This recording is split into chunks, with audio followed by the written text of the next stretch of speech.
En la pantalla de Canal Ley y ahora sí estamos en contacto con el especialista en seguridad social y previsional, el abogado previsionalista Juan Carlos Juárez, para hablar de este caso de jubilación. Hola, ¿qué tal? Juan Carlos, Roberto Maidana te saluda. ¿Qué tal? Buenos días, un gusto, Roberto. Bien, igualmente. Bueno, primero que nada, ¿qué es esta ley de movilidad, la ley 27.609? ¿Qué es lo que dice y por qué este fallo en la ciudad de Mar del Plata fue tan histórico y puede marcar incluso antecedentes? Bueno, porque la ley 27.609 es una ley dictada durante el gobierno de Alberto Fernández que estableció un sistema de movilidad nuevo para ese momento que tuvo vigencia hasta marzo de 2024, que se comenzó a aplicar el decreto 274 que habla de la movilidad jubilatoria tomando como punto de base el índice precio consumidor. La ley 27.609 establecía un mix que era recaudación, índice promedio de salario y un promedio de la inflación. Eso que declaró la Cámara Federal de Mar del Plata, que mientras los salarios aumentaron mucho más, la inflación aumentó el 1.400% entre 2021 y 2024, el aumento del jubilado que hace la presentación, que es Jiménez, da que ha tenido un aumento del 954%. Es decir, que perdió prácticamente el 50% de su ingreso.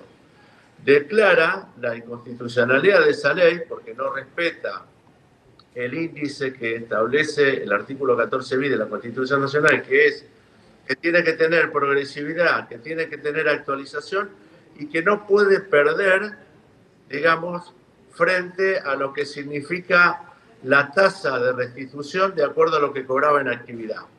Y además hay una sentencia de la Corte que ha sentado jurisprudencia que dice que cuando un jubilado pierde más del 14%, del 15% con respecto a la inflación, se considera que hubo una confiscación del ingreso.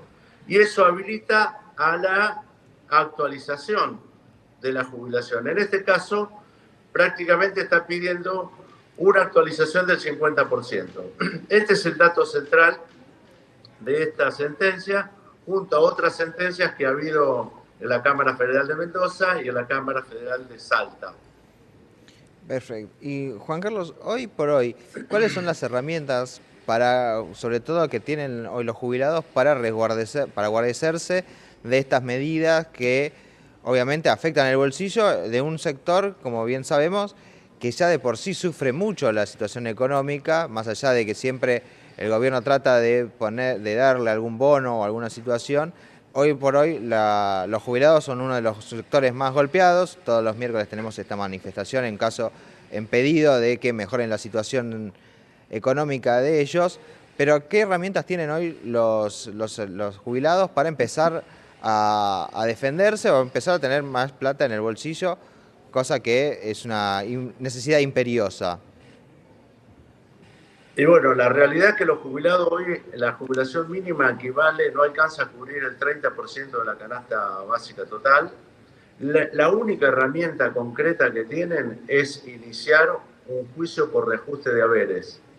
Y es un juicio que lamentablemente dura más de 5 años, entre 5 y 7 años, y tenemos una situación hoy.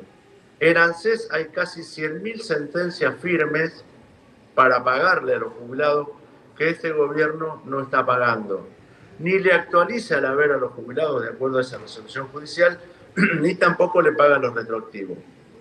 Tenemos que entender que todas las fórmulas que hubo terminaron judicializadas.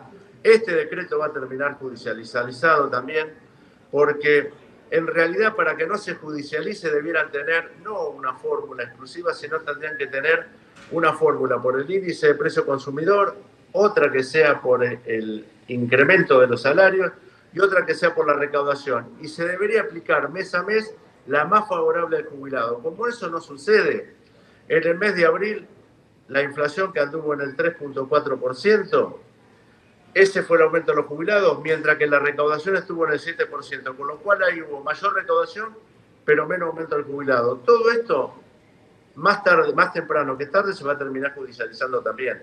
Pero la única herramienta que tienen es acudir a la justicia. No tienen otro camino. Perfecto. Muchísimas gracias, Juan Carlos, por el tiempo y por la comunicación. Vamos a estar pendientes de lo que suceda a partir de ahora. No, gracias a ustedes hasta cualquier momento. Saludos, hasta luego. Seguimos con más información.